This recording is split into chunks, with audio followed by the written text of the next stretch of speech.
Mideran Jehovah fa tsara izy, eny mandrakizay ny famindram-pony. Aoka ny Israely ianao hoe mandrakizay ny famindram-pony. Dia raina ianao ray.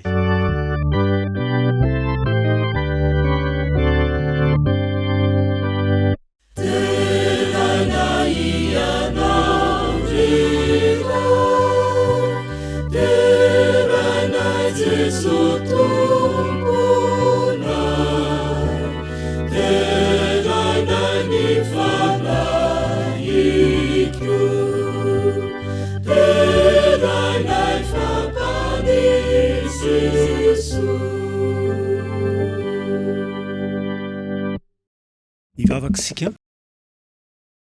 raha masina tsara indrindra izay any an-danitra ao, misaotranao izay no nanomezanao anay izao sabata izao, koa dia miangavy ianao izahay mba fienoa ny fanatrehan'ny fananao masina izao fotoana izao, ary engany mba ampitombo ny finoanay izao sabata izay lalovana izao. Ny anaran'i Jesosy no angatahanay izany vavaka izany. Amen.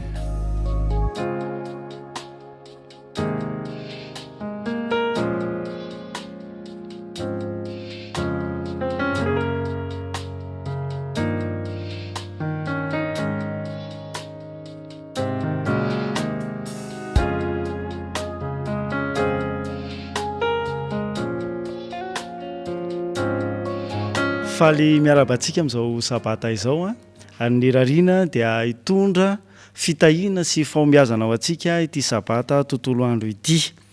Amin'izao sabata izao dia miaraka amin'ny fiangonana Adventista Mahitsy isika, ary eo ihany koa ny Ray aman-dreny Pasteur Joshua izay hitondra antsika ao amin'ny izao fitariana ny fanompom-pivavahana izao. Izy moa ny hitondra ny jojany farany. Ao ihany koa ny Lola Erika izay hitondra ny ten'Andriamanitra, ny Lola Ramatsaona no hanao ny vakiteny sy ny vavaka mandoalika, ny Anabavy Noela no hitondra amintsika ny toroteny ho an'ny ankizy, ny Anabavy Zanety no anao ny fanompom-pivavahana ho amin'ny fanatitra sy ny ampafolony zany.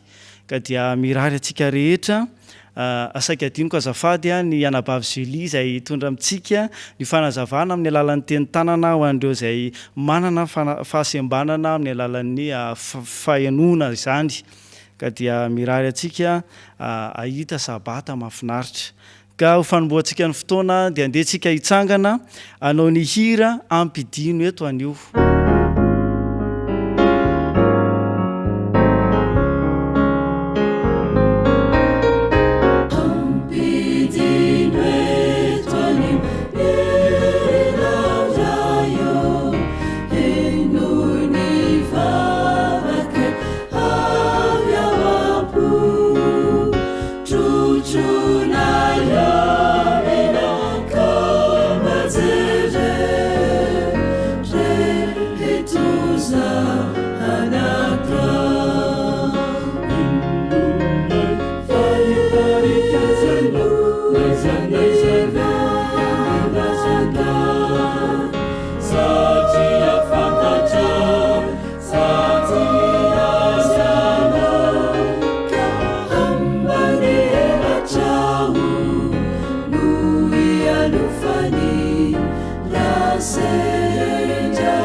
Manasanao amaky ny anokatra ny baiboly natananao fa hiaraka amaky teny isika. Ka ny teny izay vakina amintsika, vaky teny voalohany dia ao amin'ny Exodosy toko 20. Exodosy toko 20, ny andininy 12. Rehefa hita dia vakitsika amin'ny anaran'i Jesosy. Exodosy toko 20, ny andininy 12. Manajany raha ianao sy ny reninao mba ho maro andro ianao any amin'ny tany izay omeny Jehovah Andriamanitra ho anao. Vaky tenitsika faharoa dia ao amin'ny Lioka toko 20. Lioka toko 20 ka ny andininy 17. Lioka toko 20 ka ny andininy 17. Rehefa hita dia vakitsika amin'ny anaran'i Jesosy. Dia nakeo ivoan'i Jesosy raha vehivavy ka nanendry ny somotra viavin-dambany ary niaraka tamin'izay dia nijanona ny aretiny. Hotahinana izany teny izany, ahasoa antsika tsirairay avy hiaraka hivavaka mandao alika isika.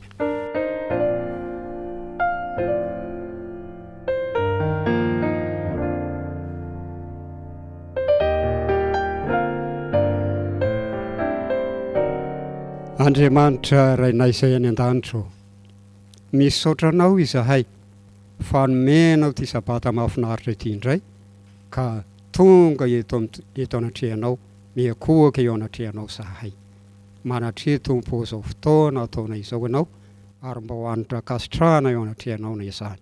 Ho an'ireo namanay rehetra izay tsy afaka nanatrika ny fotoana toy izao, ianao fa nahamasinao amangeny izy ireny tsirairay ny amin'ny tokantrano misy azy ihany, ary hanome ny fiadananao an'izy ireny. Ary ankehitriny iray ainy ny teninao zahay, velomy ao anatinay ny teninao, mba ho aina masina velona ao anatinay tsirairay avy an'izany. Koa dia mitenena tompo fa iainy izay mpanomponao.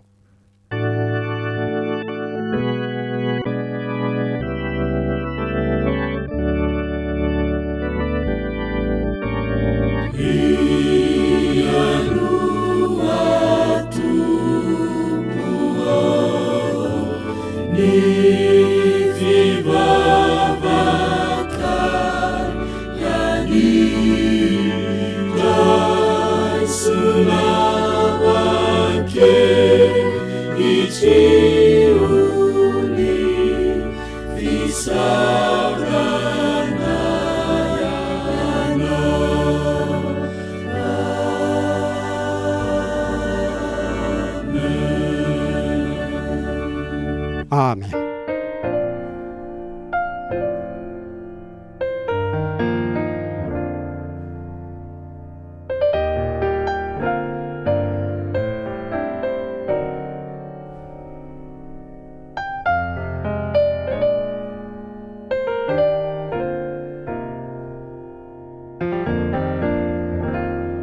Zao tsika dia tonga eo amin'ny fanompom-pivavahana ho an'ny fanatitra sy ny ampafolony. ka mangataka anao mba hanomana izay efa nomaninao ho amin'izany amin'ity androany ity. Omena sekondra vitsy ianao anomananao an'izany ary rehefa izany dia anao vavaka mangina.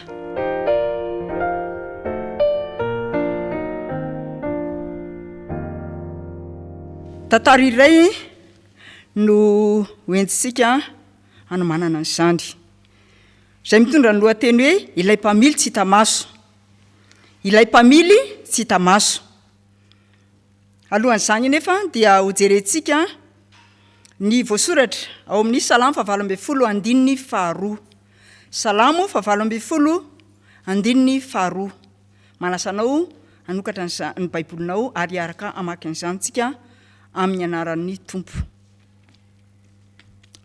Jehovah no aram-batoko sy batery fiarovana ho ahy, ary mpamonjy ahy. Andriamanitro vato lampoko ialofako sy apingako, ary tandroka famonjena ahy sy fiarovana avo ahy. Salamo 20:2. Miakohaka amin'Andriamanitra sika miaraka mianana antsika. Nandritra ny fotoana naveloma ny mpanjaka Davida nanomboka teo amin'ny nanorana azy teo amin'ny 15 taona ka mandra-pahantrany dia nisedra olana sy loza maro. Anatin'izany ho tantaraintsika ohatra ny fanenany tamin'ny liona sy ny bera. Teo ihany koa ny tantaran'ny Goliata ilay lehilahy goavambe. Ary manaraka izany ihany koa dia hitantsika ny tantarany izay niaraka tamin'ny Saoly ilay mpanjaka be fialonana. Ary ny farany indrindra dia ny tantaran'ilay zanakalahy dia tsy izany fa i Absaloma izay feno avinavina. Izany hoe na tsy izany eza dia velom-pidarana ny mpanjaka Davida noho ny fiarovan'Andriamanitra azy teo amin'ny fiainany. Ary nilaza izy fa vato lampy sy fiarovana ho azy Jehovah tamin'izany rehetra izany. Niaina tamin'ny fanandramana toy izany ihany koa ny misionera malagasy izay teto Madagasikara raha andeha hanao fitorinan'ny teny tany amin'ny toerana anankiray ry zareo ka andeha amin'ny lalana mandritry ny adiny 12. Rehefa tonga ny mitatao vonana dia nijanona tamin'ny toerana iray ry zareo ny sakafo, ary taorinan'izay dia nandehana noho indray mba hamonjy ny fotoana izay anaovany asa fitoriana io. Rehefa hariva ny andro efa maty masoandro tamin'izay fotoana izay dia efa reraka daholo ny rehetra tao anatin'ny fiara, ary nanomboka tsy dia nahenona teny intsony tao anatin'ny fiara tamin'izay fotoana izay afa-tsy ny firondroan'ny fiarakodia izay nandehanana. Nandritra izany fotoana izany ihany koa dia efa reraka ny mpamily, ary matetika tamin'izany fotoana izany dia efa nanakipy masony, ary farany moa dia tsy antsony fa torana tanteraka ny mpamily ihany koa tamin'izay fotoana izay. Rehefa nanokatra masony zareo tao anatin'ny fatairana dia airy zareo ilay fiarakodia nandehanany zareo zany tafahitsoka tao anatin'ny hazo anankiroa, ary tao anilany sy andaniny izany dia tevana be nefa dia gaga ry zareo fa nanao fahagagan'Andriamanitra satria tsy latsaka tany amin'izany tevana izany zareo. Ny ratra nanjoana azy moa dia kely dia kely. Mbola miasa trany Andriamanitra na dia amin'izao androntsika izao izy. Mbola miaro antsika Andriamanitra na dia amin'izao androntsika izao izy. Mbola fialofana ho antsika tsiraray avy Andriamanitra. Azontsika atao ny miakohaka amin'ilay mpanafaka antsika amin'ny alalany ampafolony sy fanatitra izay hoentintsika amin'ity androany ity. Ho fanolorantsika an'izany ary dia ndehantsika hivavaka. Andriamanitra velom-pisaorana anao ao amin'ity androany ity dia anao ilay vato lampy sy fiarovana ary mpanafaka. Ray sy Tompo ho ny fiderana ataoko amin'ny fanomezana voninahitra anao amin'ny alalan'izany fanatitra sy ampafolony izany. Amen.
fanolorantsika ny fanatitra sy ny ampafolony dia ndehantsika hiara hitsangana anao nira fa 700 o ny fanatitra entina e.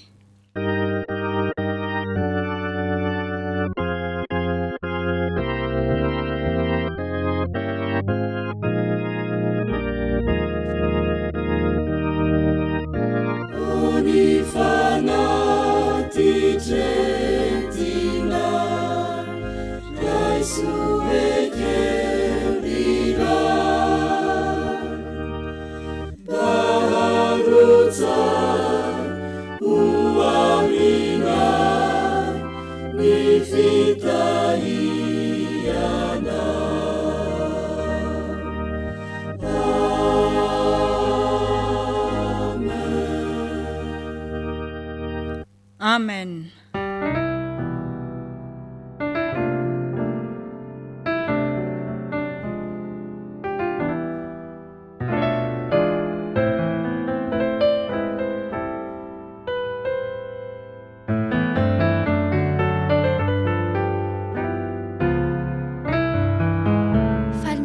Asika ankizy nahatratra izao fotoana izao isika dia tonga eo amin'ny tantaran'ny ankizy fa mialoha izany dia andeha ny ankizy rehetra hitsangana hanao ilay hira oramamy.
Azaky vavakintsika Jesosy mbola misaotra anao fa nomenao an'ity androany ity ahafahanay maka lesonay indray dia taionge ity tantara ity mba hitondra hafatra kely ho anay ankizy. Misaotra Jesosy amen. Tantaran'ny Calin rakizy no entiko amintsika androany. I Calin dia zaza lahy kely endry. Hitany dadany fa endreny dia nomeny bisikileta Calin.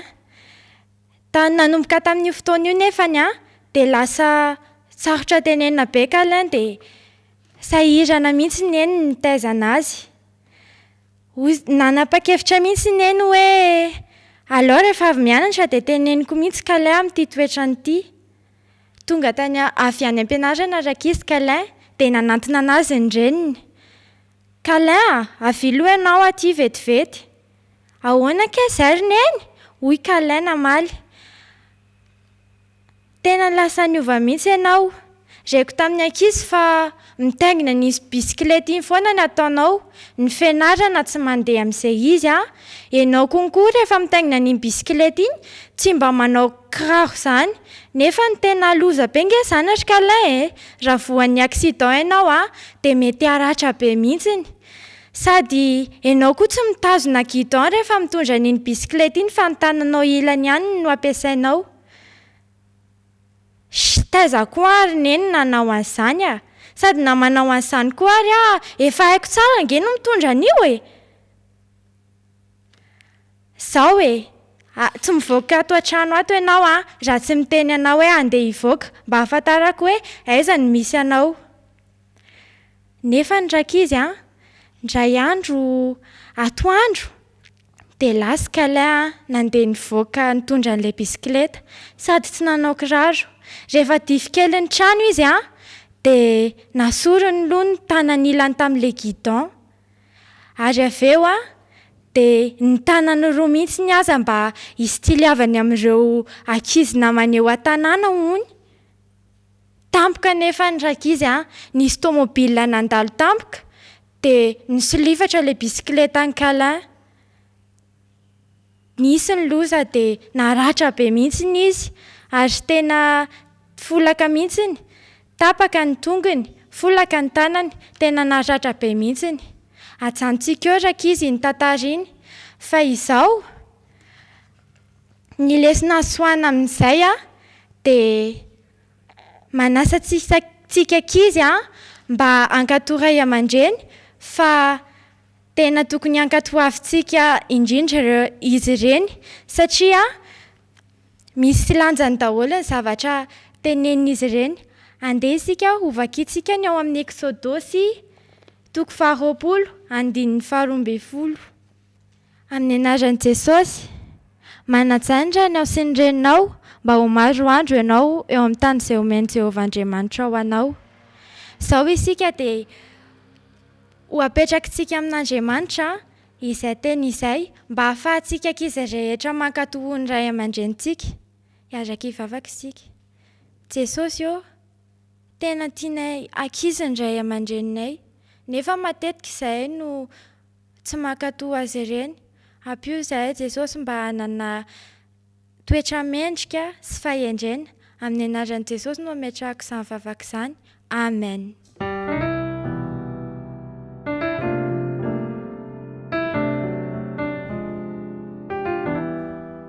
Alohan'ny andraisantsika ny ten'Andriamanitra dia andehantsika andre hira manokana anankiray ho fanomanana ny fo amam-panahintsika.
Tononao aminao ry havana ny fiadanan'ny tompo amin'izao sabata izao. Ary ankehitriny dia handray fampahirezana amin'ny alalan'ny tenin'Andriamanitra ka melohan'izany indrindra manasanao hivavaka isika. Rainay izay any an-danitra, misaotra anao satria mbola omenao tombontsoa manokana ka afaka handreny teninao ka ankehitriny andray fampahirezana avy amin'izany teninao izany izay koa dia taio amin'ny fomba manokana ny mpiaino mba ahitanao Jesosy Kristy ao anatin'izany teny izay hoentina izany. Tononona amin'ny anaran'i Jesosy izany vavaka izany. Amen.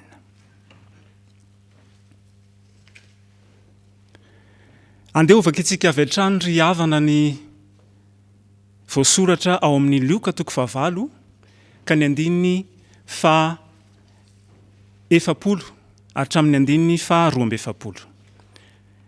Luka 9 ny andininy fa 70 hatramin'ny andininy fa 12. Vakitsika amin'ny anaran'i Jesosy ny teny. Ary noho nitafaverina Jesosy dia nandray azy tsara ny vahoaka fa niandry azy avokoa izy rehetra. Ary indro dia tonga ny lehilahy atao hoe Jairo, mpanapaka ny sinagoga, dia niakohaka tamin'ny tongotry Jesosy izy ka niangavy taminy hiditra ao an-tranony. Fa manana zanaka vavy tokana tokony ho 12 taona izy, ary efa ho faty razazavavy. Ary raha nandeha Jesosy dia nanety lalana azy ny vahoaka. Raha mijery ity tantara ity isika dia tsy lalana ho any amin'io vehivavy narary nandritra ny 12 taona io ny dian'i Jesosy. Fa ny dian'i Jesosy dia anasitrana ilay zazavavy kely izay zanaky ny mpanapaka ny sinagoga. Ny mahagaga eto nefa riavana dia izao. 12 taona ihany koa ity zazavavy kely ity. Ataoko fa tsy tongatonga ho azy izany fifandrifinjavatra izany satria ny isa 12 dia maneho ny zanak'Israely. Ny isa 12 dia maneho ihany koa ny isan'ny mpianatra ary maneho vahoaka ihany koa izany. Ka raha afaka manao zava-mahagaga Jesosy eto amin'ity lioka toko 9 ity, dia mino afa anao zava-mahagaga ihany koa izy eo amin'ny fiainanao amin'ny tian'io ity. Teboka telo no andeha isotonantsika lesona avy amin'ity tantara ity. Teboka voalohany, noho ny fahateren'ny lalana dia lasa nandalo tany amin'ny toerana izay misy ity vehivavy ity Jesosy. Ny tinambara dia izao, ninona toerana misy anao ankehitriny. Manoloana ireo olana samihafa izay atrehinao eo amin'ny fiainana dia tsarovy fa handalo eo amin'ny toerana misy anao Jesosy androany. Noho izany, mahaiza manararoatra rehefa mandalo izy satria fitahiana ny miaraka aminy. Teboka faharoa, inona moa ny tena olan'ity vehivavy ity? Inona moa ny tena olan'ity vehivavy ity? Andeha raha antsika mijery fa mitovy amin'ny olana izay iainako sy iainanao ny iainany. Olana voalohany, olana ara-bola. Araka ny voalaza dia lany tamin'ny aretina avokoa ny vola rehetra izay nanana nyity vehivavy ity. Eny indraindray tokoa dia misy amintsika lany vola, mandany vola manapitrisany vokatry ny aretina izay misy kanefa tsy mbola mahita fanasitranana. Ny olana faharoa dia ny olana eo amin'ny resaka fifandraisana. Satria vokatry io aretina izay nahazo ity vehivavy ity io dia hevelin'ny olona fa maloto izy ka lasa nitoka-monina ary lasa izy rero ny sisa. Eny amin'izao fotoana izao ihany koa mety mahatsiaro tenao irery angamba ianao. To nandao anao ny olona rehetra. Olana fahatelo dia ny olana ara-panahy. Vokatry ilay aretina dia tsy afaka nakana mpiangonana ihany koa ity vehivavy ity. Ary ilay fiangonana izay noeritreretina mba hakana hery dia tsy azo nidirana ihany koa. Ianao koa mety manana fandriana angamba. Hanantona an'Andriamanitra kanefa dia misakana tsy ahafahanao manao an'izany. Olana fahaefatra dia ny olana ny mahizy azy, izany hoe mahizy ity vehivavy ity mihitsy izany. Satria vokatr'ireo rehetra ireo dia tsy fantatra intsony ny mahizy azy, ny mahizy an'ity vehivavy ity izany. Ary izany angamba no tsy nanoratany ny anarany tao anatin'ireo filazantsara. Vokany dia tsy misy fanantenana intsony teo amin'ny fiainan'ilay vehivavy. Ny vola lany, ny namana nandao, ny fiangonana tsy azo antenaina ary very ny mahizy an'ity vehivavy ity. Soa ihany anefa. Soa ihany anefa fa mbola nanana finoana kely ity vehivavy ity ary teo ny tombontsoa ho azy satria andalo eo amin'ny toerana misy azy Jesosy amin'ny fotoana io.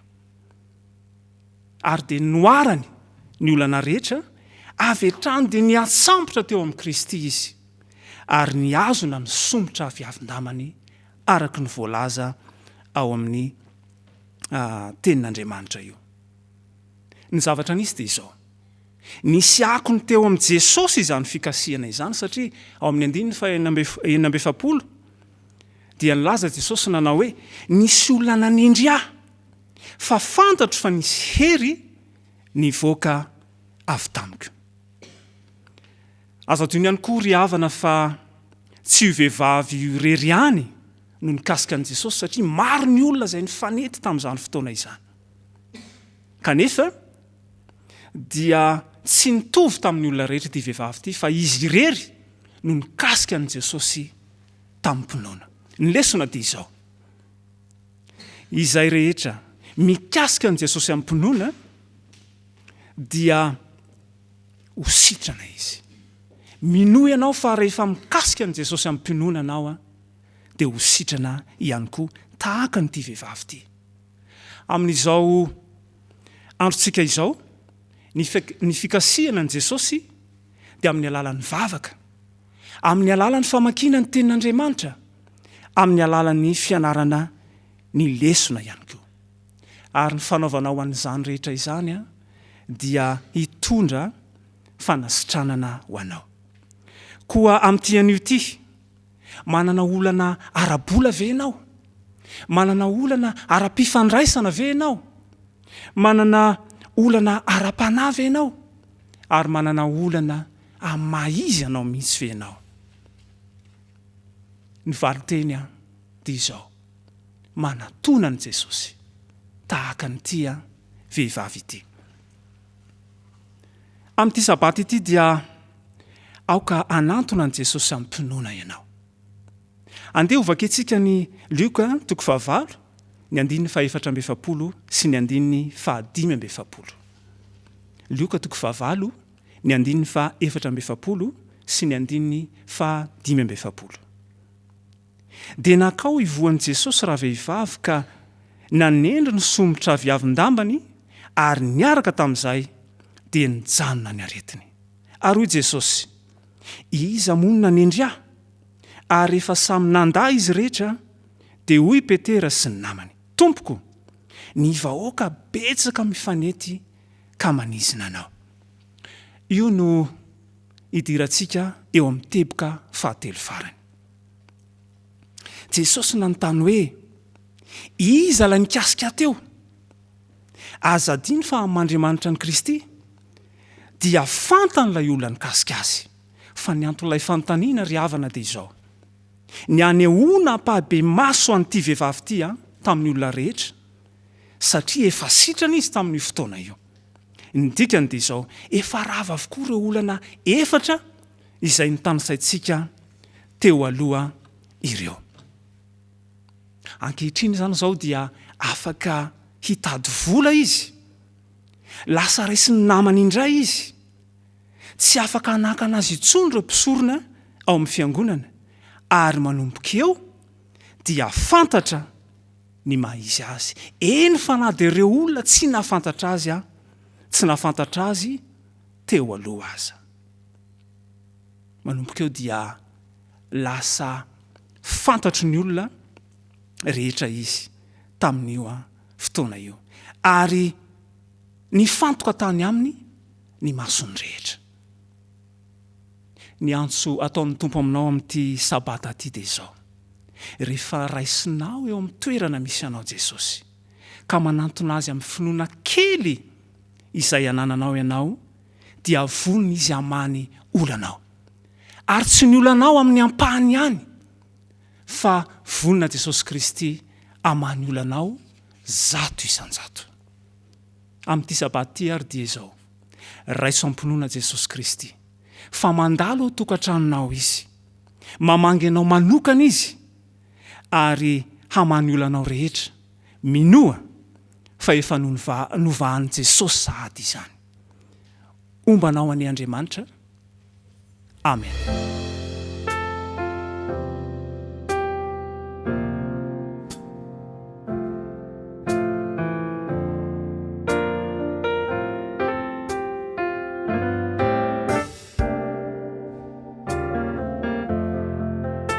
Sorantsika Andriamanitra ny amin'izay teny fampaherezana no entin'ny mpanompon'izay ho fian'izany sy hoentsika amarina izao fotoana izao mialohan'ny tsodrany farany izay hoentin'ny iray aman-dren'ny pasteur dia ndeha hitsangantsika hiaraka iredona ny hira 700 aza mivezivezy.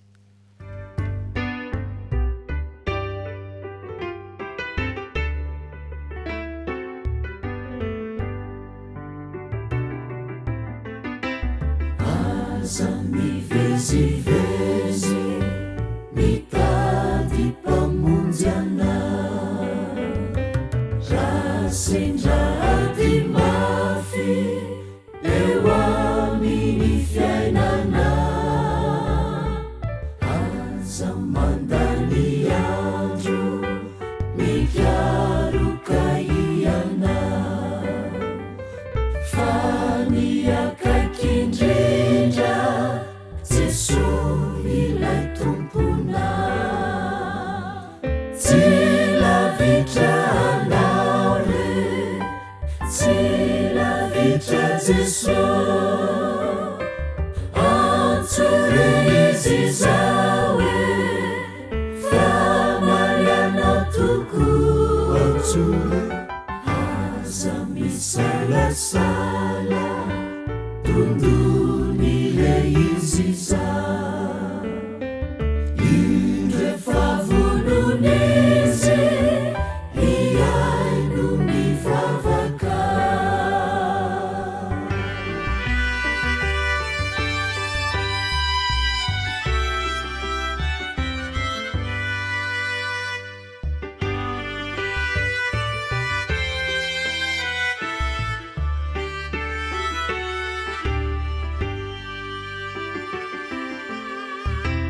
Aza mirenireny mitady izay tianao, aza avezivezy mifosy fanahinao,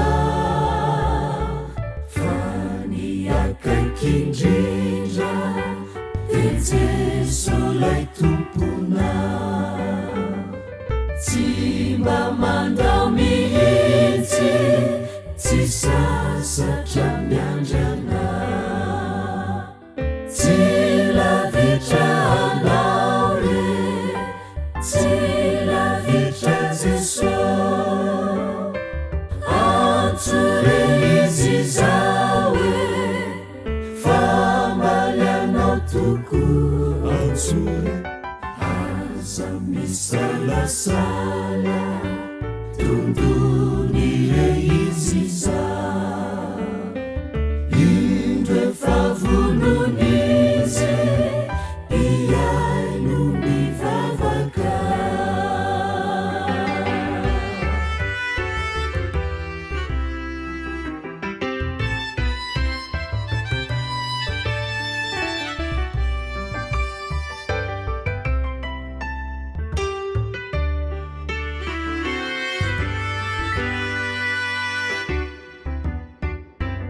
Aza mirepirepy mitady ny tena soa, ny vola sy arena dia samy olo tokoa, ka tsao ny tsara indrindra ny toetra mandrakizay.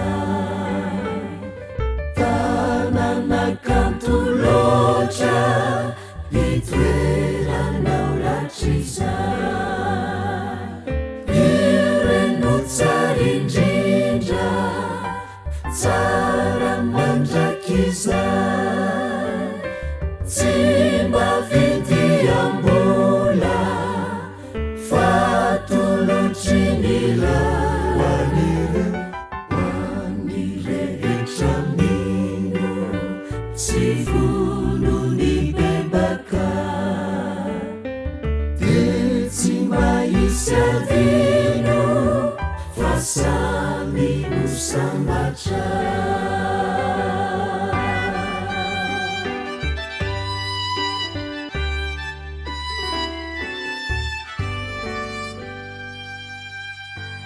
Ivavaka isika. Tompo, ampitombo ny finonay ary aoka ho sahy anatona an' Jesosy izahay isa minitra isam-potoana mba handraisanay ny fanasitranana. Raiso ny tsodrano ho aminareo mandrakariva ny fitiavan'Andriamanitra ray, ny fahasoavan'i Jesosy Kristy Tompo ary ny fampiraisana avy amin'ny fanahy masina. Amen.